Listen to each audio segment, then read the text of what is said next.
जाट राजा सूरजमल की पत्नी रानी पद्मिनी देवी, सदाशिवराव भाऊ की विधवा पार्वती बाई और दूसरे मराठा सरदारों की स्त्रियों को मराठवाड़ा राज्य की सीमा तक सुरक्षित पहुंचाकर बड़े दुखी मन से विदा होने लगती हैं। तभी पार्वती बाई उनके साथ बहन का रिश्ता जोड़ लेती हैं और उन्हें पुणे आने का निमंत्रण देती हैं। उधर अब्दाली अपने लश्कर के साथ पानीपत से चलकर दिल्ली में अपना दरबार लगाने के लिए दाखिल होता है। बरखुरदार खान शुजाउद्दौला को एक बड़ी रकम के बदले यह खबर देता है कि नजीब खान उसको कत्ल कर देना चाहता है, इस डर से कि कहीं पेशवा खुश होकर शुजाउद्दौला को दिल्ली का वजीर आजम न बना दे। और बरखुरदार खान शुजाउद्दौला को दिल्ली के दरबार में न आने का मशवरा देता है। दिल्ली में अब्दाली के दरबार में उसकी काबुल वापसी के ऐलान के साथ उसका फरमान भी पढ़ा जाता है, जिसके मुताबिक नजीब खान को मीर बख्शी और अब्दाली के नुमाइंदे का ओहदा अता किया जाता है। वजीर आजम बनने का ख्वाब देखने वाले नजीब खान के दिल को इस ऐलान से बड़ा धक्का लगता है।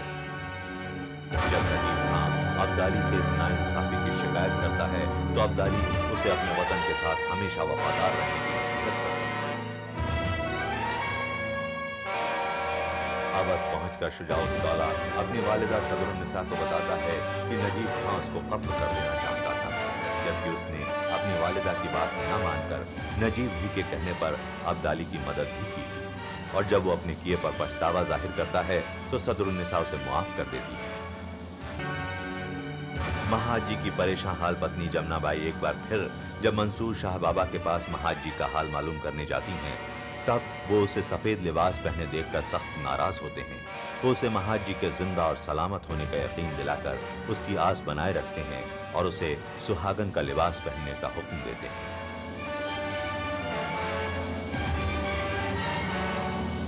बहुत मेहनत, कोशिश और अभ्यास के बाद जब महाजी एक नया लश्कर तैयार करके श्रीमंत पेशवाजी महाराज की सेवा में पेश करना चाहते हैं और जब वो इस बात का ऐलान करते हैं कि बहुत जल्द पेशवाजी महाराज से मुलाकात करने उज्जैन की तरफ कूच किया जाएगा, तो सारा पड़ाव श्रीमंत पेशवाजी की जय जयकार से गूंज उठता है।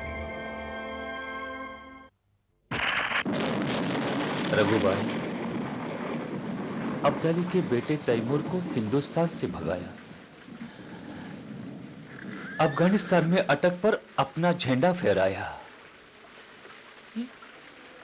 ये कैसे हुआ? बुरारी घाट और पानीपत में कैसे हारा हमारा लाखों का लश्कर, जिसके सेनापति हमारे भाऊ और विश्वासराव थे? किसने उन्हें हरवाया? किसने संहार करवाया? श्रीमंत, आप शांत रहिए, आपका स्वास्थ्य ठीक नहीं है। वो अब कभी नहीं रहेगा। हमारा सिर कभी नहीं उठेगा। हम कभी नहीं मुंह दिखा सकेंगे कि हमने छत्रपति शिवाजी महाराज और पेशवा बाजीराव जी के नामों को पट्टा लगाया।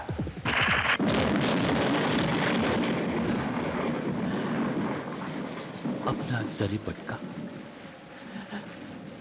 अफगानी अब्दाली के पैरों तले रोंदवाया। ये किसने किया? किसने? श्रीमंत, अभी पता नहीं चला।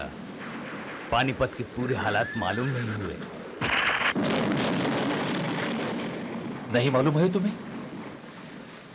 गूंगे हो? बहरे हो? अंधे हो? जनार्दन ने जो बताया तुमने नहीं सुना? किसने नहीं सुना? बोलो, हमें बताओ। श्रीमंत, हम सब ने सुना, सब कुछ सुना। हम सब की गर्दनें झुकी हैं, पर आप शांत रहें। सन्यासी है, बैरागी है, या उनकी तरफ बुजदिल है, जिन्होंने हमारे बेटे, हमारे भाई की हत्या करवाई? अरे हमने क्या नहीं किया अपने सरदारों के लिए। इंदौर ग्वालियर की जागीरें दी, सरदारों के खिताब दिए, राजा महाराजाओं जैसे ठाट दिए। किस लिए? कि वे सेना खड़ी करें, पेशवा राज और मुगलों की हिफाजत के लिए आगे आए। और वे बुज़दिल बन गए।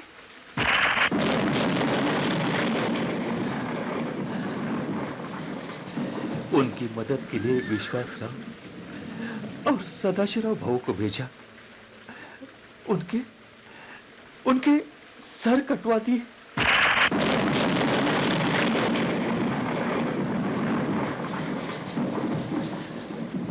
उनकी मदद को हम क्यों चाहे, क्यों दिल्ली जाए? अब हम आगे नहीं जाएंगे, उज्जैन जाएंगे।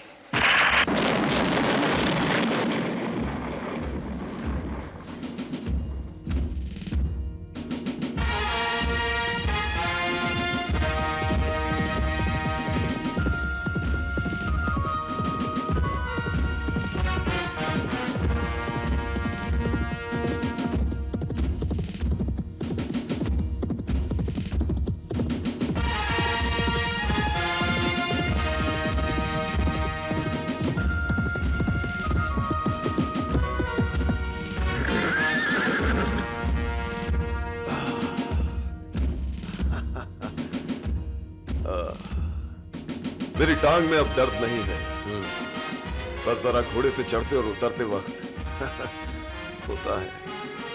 वैसे अब मैं घोड़े पर चढ़ सकता हूँ।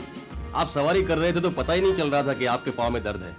जब आप बैल पर बैठते थे तो कहते थे मैं बैल पर नहीं जाऊंगा। अच्छा। आप जब कुछ ठान लेते हैं तो कर ही लेते हैं महाराज। यानी अब हम पेशवा जी से मिलने जा सकते हैं। बिल्कुल। उन्हें अपना ये लश्कर भी दिखा सकते हैं। क्यों नहीं महाराज? जब मैं जिंगिया को निराने ले जाता हूँ तो सारे अपने अपने ऊंट और घोड़े ले आते हैं। अस्तबल भी अलग अलग कर दिए हैं। खेमे हैं तो अगले पड़ाव में वो भी एक सीट में लगा लेंगे।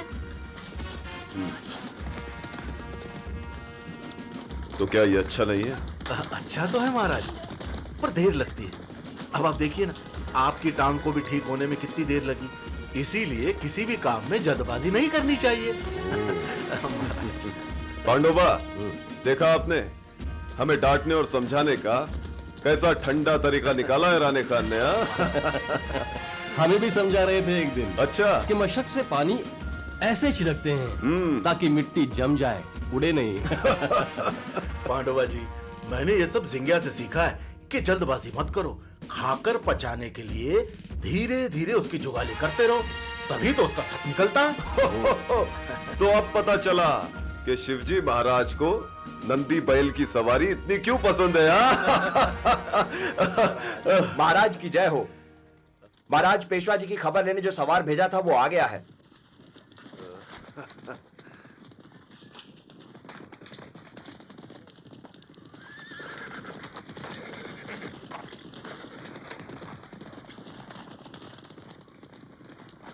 महाराज की जय हो।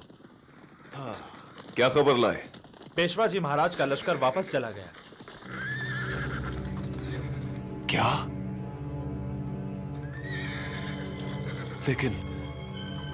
लेकिन क्यों? सुना है पानीपत की सारी खबरें जनार्दन जी ने महाराज को दे दी हैं। गुस्से में उन्होंने आगे जाने की बजाय लौटने का हुक्म दिया है। हो, श्रीमंत ने ऐसा क्यों किया? क्यों किया ऐसा? शायद उन्हें दुख पहुंचा होगा और गुस्सा भी आया होगा। हाँ, पर हमारा तो मौका छिन गया कलम धोने का। उन्हें अपना लश्कर दिखाते, उनसे माफी लेते, उनके साथ दिल्ली लड़ने जाते, जीत कराते और अपना मान हासिल करते। हाँ, लेकिन ये मौका हाथ से निकल गया। उन्होंने सोचा होगा अब दिल्ली में क्या है, सब कुछ अब्दाली के हाथ में चला गया। अरे नहीं पांडोबा, कुछ नहीं गया। अब्दाली तो कल चला जाएगा और वो नजीब अकेला रह जाएगा। दिल्ली के तख्त पर न बादशाह होगा और न वजीर। हमारी ताजा दम फौज नजीब की थकी हुई फौज को हरा सकती है। दिल्ली ही नहीं, सारे इलाके हमारे हो सकते हैं। श्रीमंत ने यह क्या किया, क्यों किया?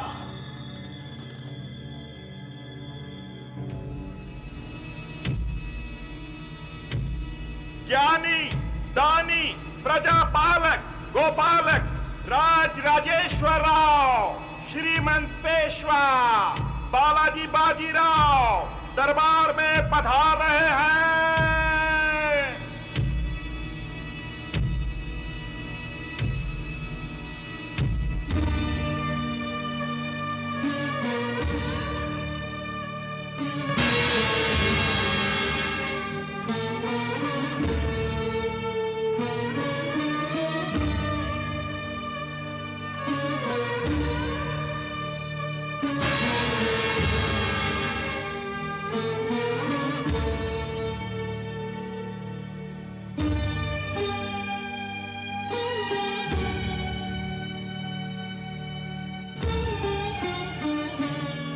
ऐसा बहुत कम होता है कि पुणे से बाहर कभी पेशवा का दरबार हो, लेकिन ये बहुत गंभीर मौका है। जबकि तारीख में मराठों के नाम पर ऐसा धब्बा लगा है जिसे कभी नहीं मिटाया जा सकता।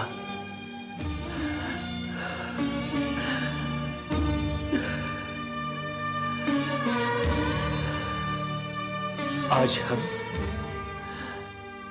अपने महान पुरखों छत्रपति शिवाजी महाराज और बाजीराव के पुण्य आत्माओं से शर्मिंदा है।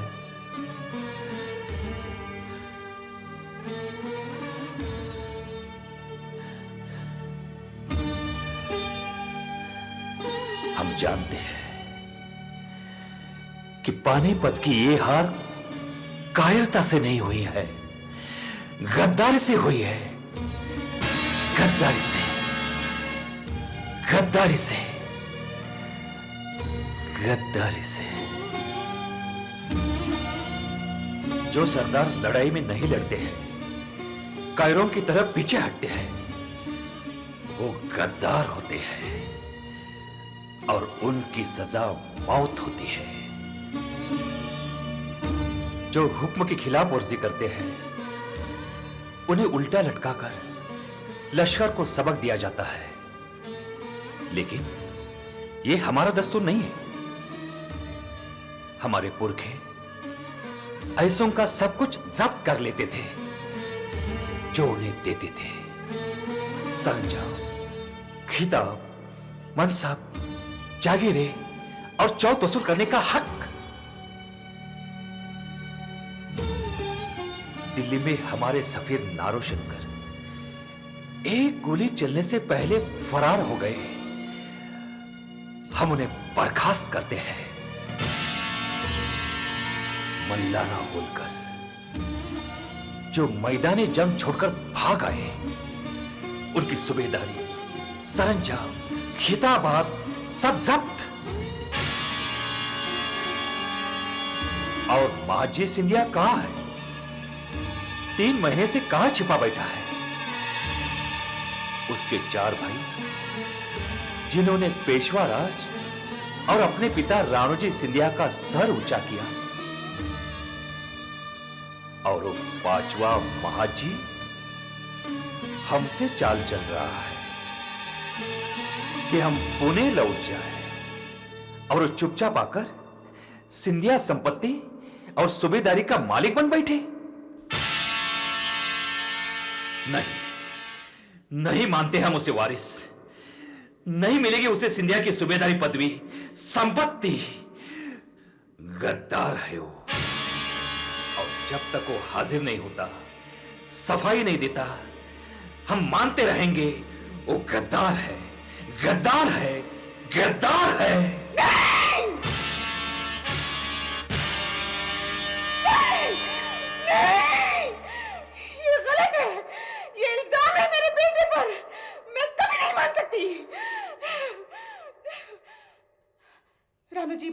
का पांचवा बेटा, मेरी कोख का जना गद्दार नहीं हो सकता। वो लड़ा है।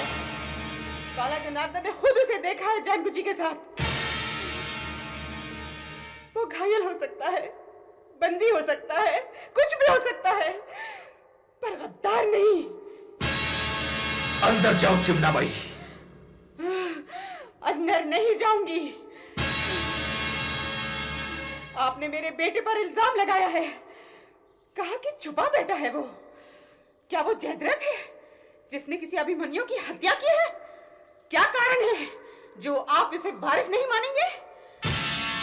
क्या ये कोई इंसाफ है कि आप क्रोध में जो चाहे कहें मैं उसे सही मान लूं और खून के घूंट पीती रहूं? हाँ? स्त्रियां जनाने में रहती हैं, मर्दाने में नहीं आती। वो आती हैं जब मर्दाने में बैठकर मर्द औरतों के साथ अन्याय करते हैं। मेरे 4 बेटे रहे नहीं, 5वां लौट कर आया नहीं, और यहाँ आज बैठकर जब वो मौजूद नहीं, उसकी किस्मत का फैसला किया जा रहा है। मेरे सामने कहा जा रहा है कि उसे वारिस नहीं माना जाएगा। क्यों? क्योंकि वो मेरा बेटा है। मैं जो मराठवाड़े की नहीं, किसी दूसरी जाति की हूँ। कुछ नहीं होती है, कुछ नहीं होती है जात पात। औरत की जात बदल जाती है, उसका गोत्र बदल जाता है। जब एक मर्द उसके हाथ पर अपना हाथ रख देता है, मुझसे जन्मी संतान सिंधिया ही है। धरती में जब गेहूं का दाना डाला जाता है तो उससे गेहूं ही पैदा होता है, जौ नहीं। इस समय अंदर जाओ, वक्त आने पर देखेंगे। क्या देखेंगे? नहीं दिखता है मर्दों को। पानीपत की कितनी विधवाएं बैठी हैं, उनके आंसू पोंछने के बजाय और सिंधिया परिवार को तसल्ली देने के बजाय उन्हें इस बात की सजा दी जा रही है कि उनका एक बेटा बच गया है। क्यों न जाने कहां किस हाल में पड़ा होगा। अरे जागीरें लेनी और सजा देनी है तो उनको दो जो युद्ध में लेकर गए थे, और सबको मरवा दिया, सबको मरवा दिया। हे भगवान, सबको मरवा दिया।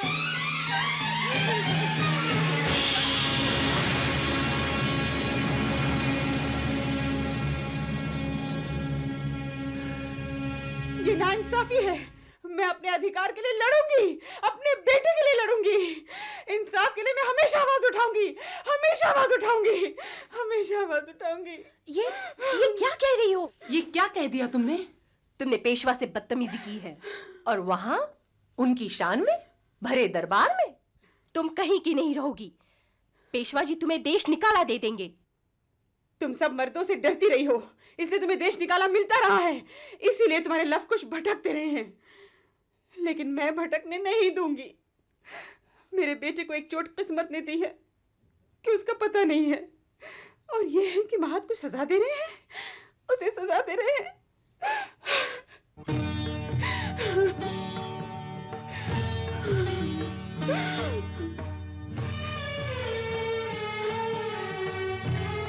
कुछ नहीं होगा।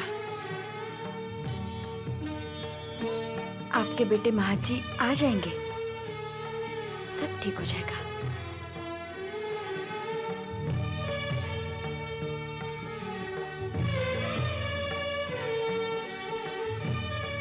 मैं अहिल्या हूं।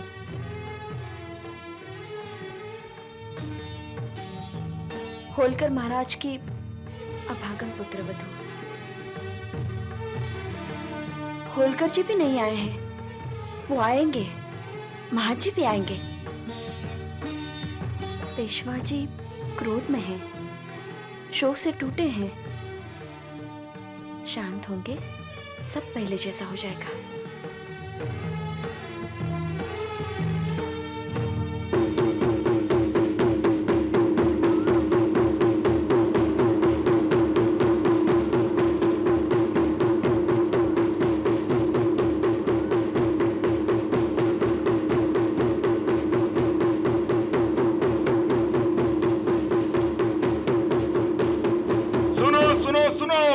श्रीमंत पेशवा पेशवा जी महाराज का हुक्म है, महाजी सिंधिया की विरासत खत्म कर दी गई है। उनके सेनापति सूबेदारी के खिताबात मंसूख कर दिए गए हैं। उनके इख्तियारात खत्म। ये हुक्म जारी रहेगा जब तक श्रीमंत पेशवा दूसरा हुक्म ना दे दे।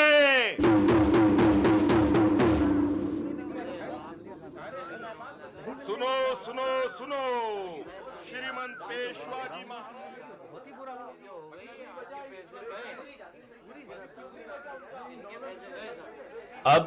अब मेरे पैसों का क्या होगा? मुझे भी मेरे कर्जे की चिंता हो गई है। चलो देखते हैं हुंडिया देख के महाजी सिंधिया क्या कहते हैं। चलिए।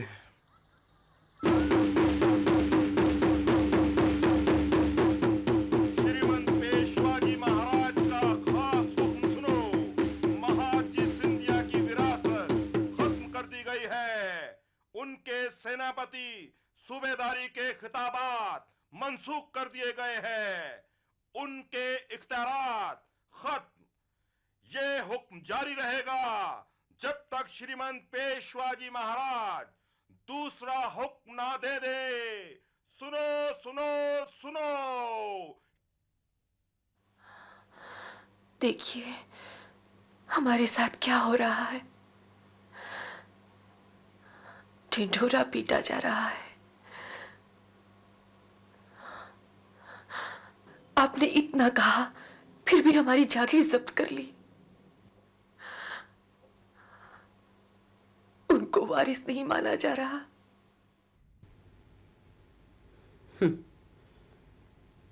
पिटा ले, ढिंढोरा पिटा ले, मुनादी करा दे।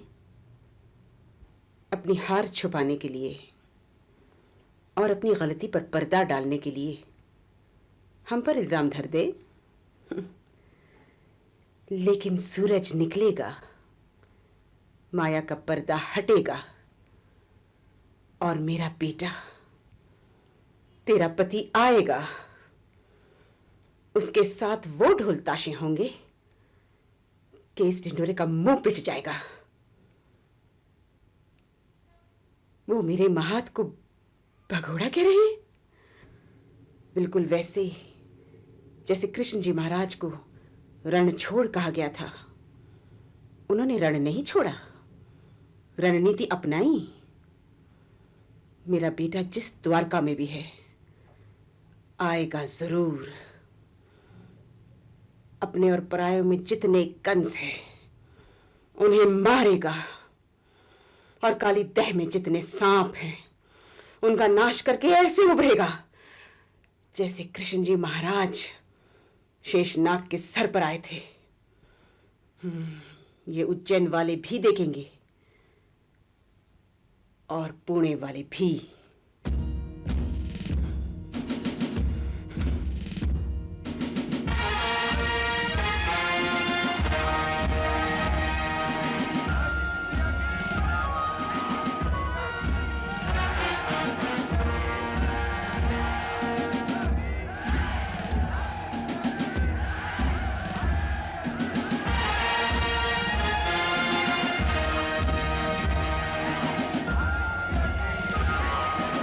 लीजिए महाराज, हम उज्जैन पहुंच गए। यही है उज्जैन की पुण्य नगरी जिसे हमारे स्वर्गीय पिता रानूजी महाराज ने बनाया था।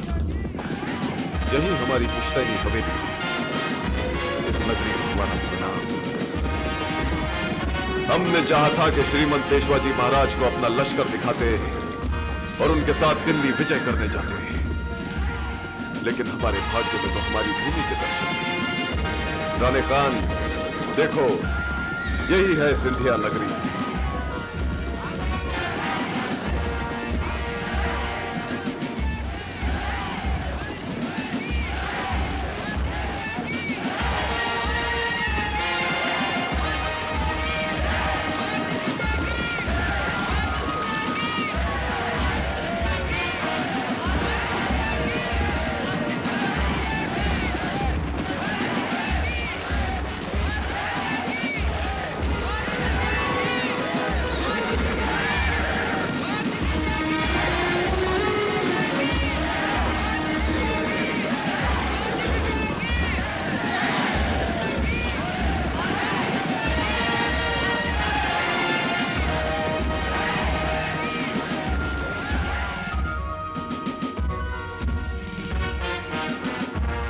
साहिबा, बाई साहिबा, बाई साहिबा, बाई साहिबा, वो आ रहे हैं, वो आ रहे हैं। कौन? सिंधिया सरकार। सच? जी। कहाँ है वो? उनका लश्कर पहुंच चुका है। ये ले।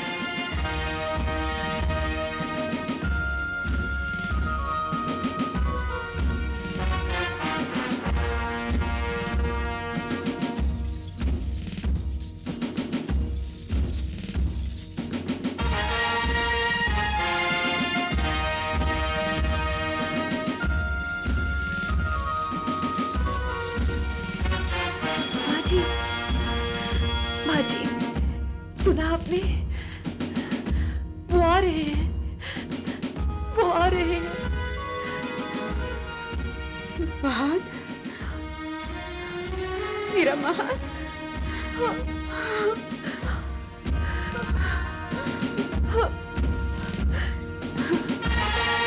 मेरा महाद वापस आ गया। तूने मेरे दिल की पुकार सुन ली। तेरा लाख लाख शुक्र है भगवान, शुक्र है भगवान।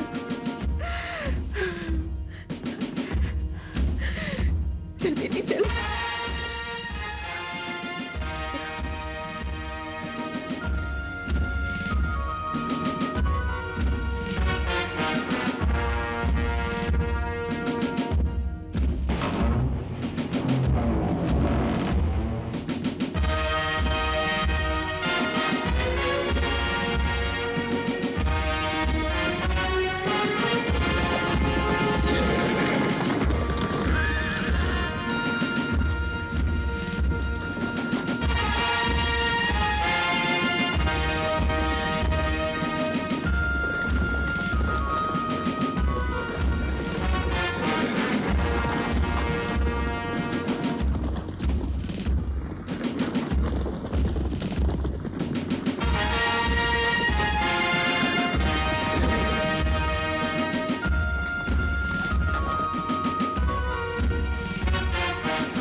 जमुना तुम चलो, मैं मां से मिल कर आता हूं।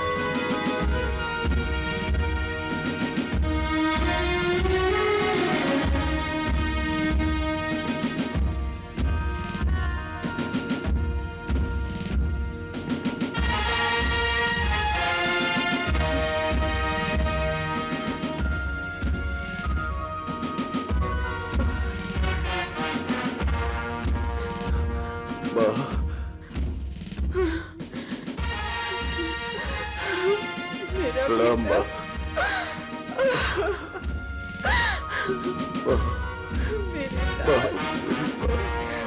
मेरा बच्चा, मेरा महात,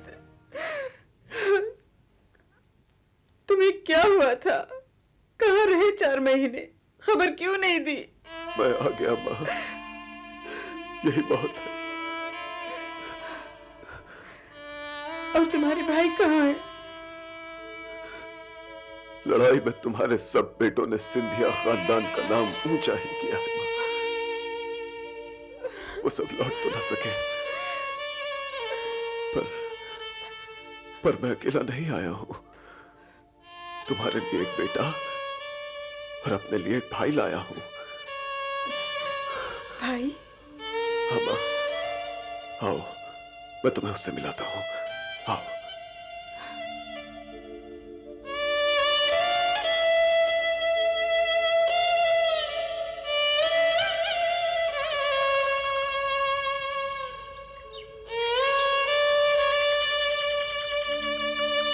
आओ माँ,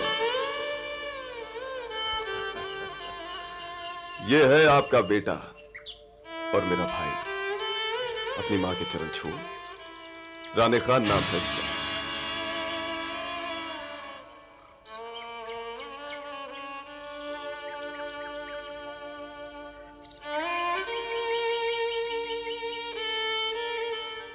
क्या हुआ मां? नाम क्या बताया? मां, इसने मुझे बचाया है, मेरी तीमारदारी की है, मुझे मरने नहीं दिया। इसी की वजह से आज तुम्हारा बेटा तुम्हारे सामने खड़ा है मां। और इसने मुझे वो चीज दी है जिनके प्रताप से बचकर मैं यहां तक पहुंचा हूं। राने खान, मां को वो चीज लौटा दो। हाँ? शिव कवच जो मैंने दिया था? हाँ मां, वही जो तुमने दिया था। राने खान ने इन्हें बचाया है। मैं तो वहां जख्मी पड़ा था, मुझे तो होश भी नहीं था। इसने मुझे बचाया और शिव कवच को उठाकर हिफाजत से अपने पास रख लिया। ये चाहता तो इन्हें लेकर भाग सकता था, इन्हें भेज सकता था, लेकिन इसने ऐसा नहीं किया मां, ऐसा नहीं किया। जीते रहो बेटे, मुझे क्षमा कर दो। आयुष्मान भव।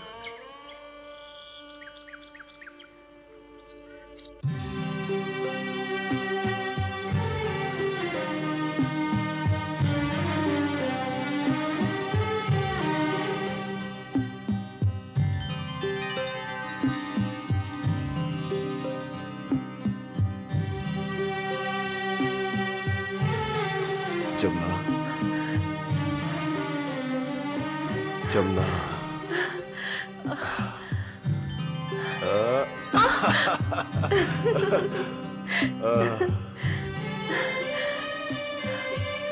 क्या हुआ?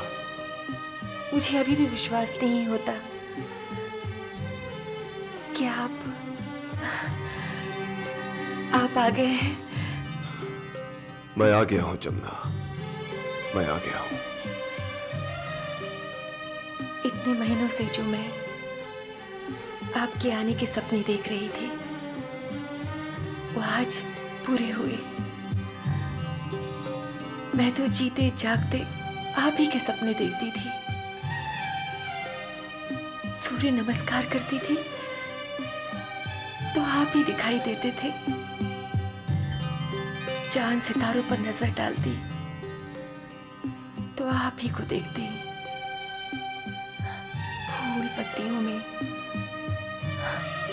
भगवान की मूर्ति में।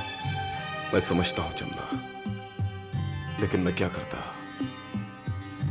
वीरता के फर्ज ने मेरे पैरों में बेड़ियां डाल दी थी। कहां तलवारों की छांव और कहां तुम्हारे पलकों की छांव।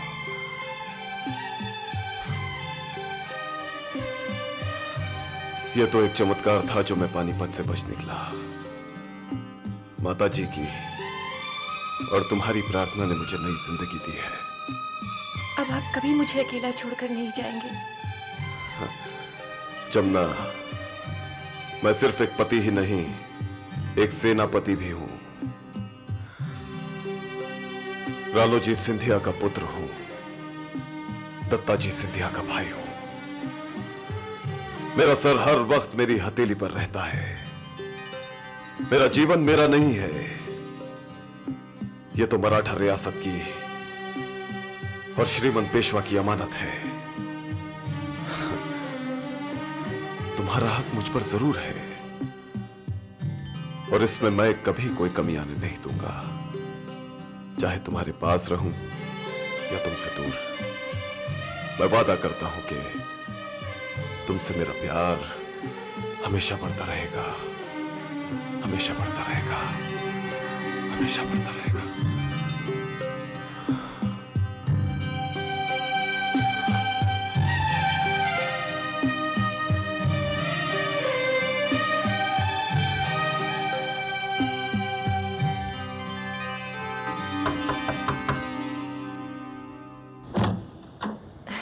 माँ जी प्रणाम। जीती रहो। तुमने महत को बताया तो नहीं उसके पिता की विरासत जब्त हो गई है? नहीं, आप ही ने तो मना किया था। अब बताना होगा। अभी 2 साहूकार आए हैं। क्यों? अपना कर्ज लेने। उन्होंने पेशवा का ऐलान सुन लिया है। तुम जाओ उसे उठा दो, मैं आती हूँ।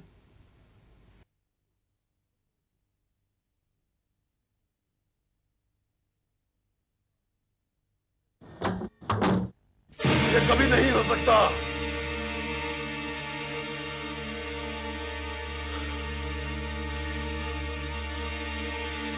ये ज्यादती है।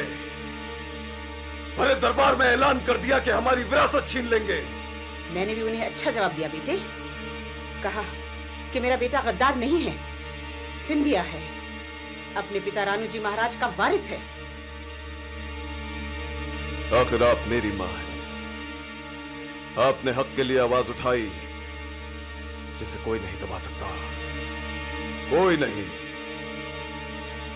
श्रीमंत पेशवा एक बार फिर सोचेंगे और जरूर कुछ करेंगे। तुम्हें मेरा आदेश है बेटे, अपना हक लेकर रहना।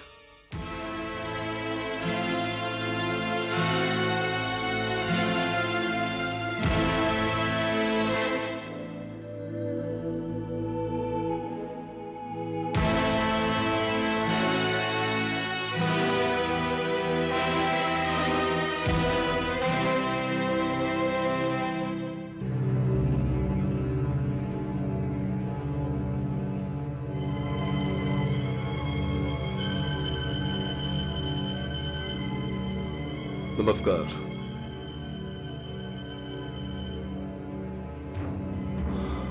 बैठिए।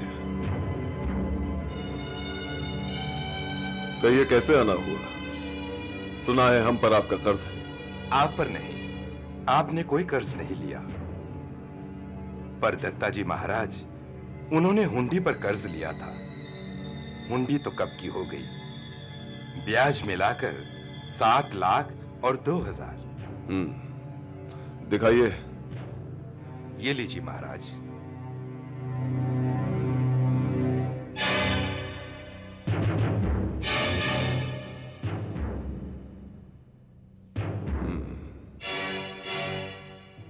लाला जी, आपका भी कुछ है? जी सिंधिया जी महाराज।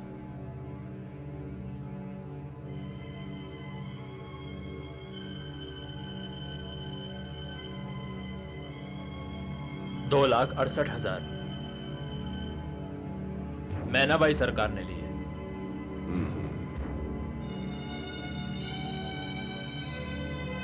हुंडियां तो सही है। हम सिंधिया परिवार के वारिस हैं, हम स्वीकार करते हैं।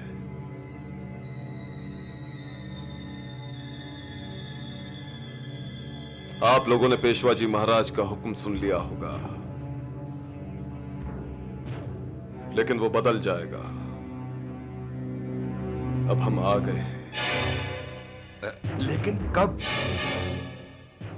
ये आप पर मुनहसर है। जितनी जल्दी आप हमें और कर्ज देंगे, हम ये कर्ज भी चुका देंगे, और वो भी। आपको और कर्ज चाहिए? जी हां,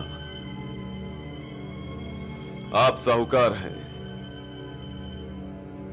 जब तक कर्ज की अदायगी नहीं होती, आप मौका देते हैं। मौका? हां, चुकाने का। हम इस वक्त आपका कर्ज नहीं चुका सकते, लेकिन लिख कर दे सकते हैं कि हम आपका यह कर्ज भी चुकाएंगे, और वो भी जो आप अब हमें देंगे।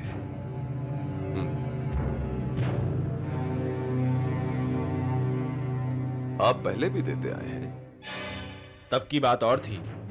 हमने सिंधिया सरकार, सेनापति, सूबेदार। आपने सुन ही लिया है कि पेशवा जी महाराज ने जागीर जब्त कर ली है। अब कर्ज की जमानत का क्या होगा? पेशवा जी महाराज जागीर वापस कर देंगे, और तभी मैं आपका कर्ज वापस कर दूंगा।